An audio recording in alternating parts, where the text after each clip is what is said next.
ഇവിടെ ഡിഗ്രി കഴിഞ്ഞിട്ട് പലർക്കും ഉള്ള ഡൗട്ടാണ് അടുത്തത് എന്ത് ചെയ്യണം എന്നുള്ളത്. അതിന് ഹെൽപ്ഫുൾ ആയിട്ട് നമ്മൾ ഇവിടെ ഒരുപാട് കരിയർ ഗൈഡൻസ് ക്ലാസ്സുകൾ കണ്ടക്ട് ചെയ്യാറുണ്ട്. പ്രൊഫഷണൽസിനെ കൊണ്ട് തന്നെ നമ്മൾക്ക് കരിയർ ഗൈഡൻസ് ക്ലാസ്സുകൾ ഇവിടെ കണ്ടക്ട് ചെയ്യാറുണ്ട്. സോ നമുക്ക് കുറച്ച് സ്ട്രിക്റ്റ് ആയിട്ടുള്ള ക്ലാസ്സസിനെക്കാളും കൂടുതൽ നമുക്ക് ഫ്രണ്ട്ലി ആയിട്ട് എടുക്കുമ്പോൾ കുറെ ക്യാച്ച് ചെയ്തെടുക്കാൻ പറ്റും. അത് ഭയങ്കര ഹെൽപ്ഫുൾ ആണ്. പട്ടാമ്പി GMLP സ്കൂളിൽ ചിത്രകലാ ക്യാമ്പ് സംഘടിപ്പിച്ചു. ക്രിയേറ്റീവ് ആർട്ട് മൂവ്മെന്റ് പട്ടാമ്പിയുടെ നേതൃത്വത്തിലാണ് ക്യാമ്പ് സംഘടിപ്പിച്ചത്. ക്രിയേറ്റീവ് ആർട്ട് മൂവ്മെന്റ് പട്ടാമ്പിയുടെ നേതൃത്വത്തിലാണ് പട്ടാമ്പി GMLP സ്കൂളിൽ വെച്ച് കോളേജ് ക്യാമ്പ് സംഘടിപ്പിച്ചത്. എല്ലാ മാസവും ഈ കൂട്ടായ്മയുടെ നേതൃത്വത്തിൽ നടത്തിവരുന്ന പരിപാടികളുടെ ഭാഗമായാണ് ഇത്തവണയും ക്യാമ്പ് ഒരുക്കിയത്. മാസത്തിൽ ഒരിക്കൽ ഒരിടത്തിരുന്ന് എല്ലാവരും കൂടെ ചിത്രരചന നടത്തുക എന്നുള്ളൊരു രീതിയിൽ 2 വർഷം മുന്നേ തുടങ്ങി വെച്ചതാണ്. അപ്പൊ അത് ഒരുപാട് ക്യാമ്പുകൾ പലയിടങ്ങളിലായിട്ട് ഈ കാലഘട്ടത്തിന്റെ ഇടയിൽ ഞങ്ങൾക്ക് നടത്താൻ കഴിഞ്ഞിട്ടുണ്ട്. ഈ ചിത്രങ്ങളെല്ലാം കൂടെ ഒരു വാർഷിക പ്രദർശനത്തിലേക്ക് എത്തിക്കുക എന്നുള്ളതാണ് ഞങ്ങളുടെ ഒരു ലക്ഷ്യം.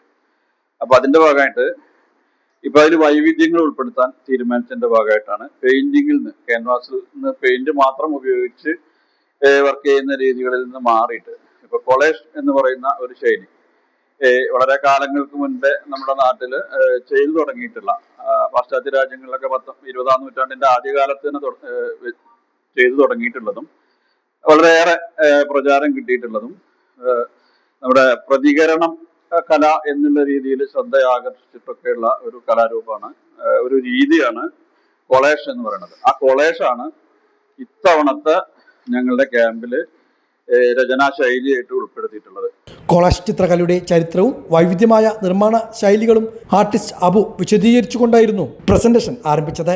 Secretary Parameswaran PN, professor Abdul Kareem, Devan Pattambi, Ajayan Koottanad, Jyothi Ambade തുടങ്ങിയവർ ക്യാമ്പിന് നേതൃത്വം നൽകി. രാവിലെ മുതൽ ആരംഭിച്ച ക്യാമ്പ് വൈകുന്നേരം വരെ നീണ്ടുനിന്നു. 20ഓളം കലാകാരന്മാർ വൈവിധ്യമാർന്ന കോളേജ് ചിത്രങ്ങൾക്കാണ് ക്യാമ്പിൽ ജന്മം നൽകിയത്.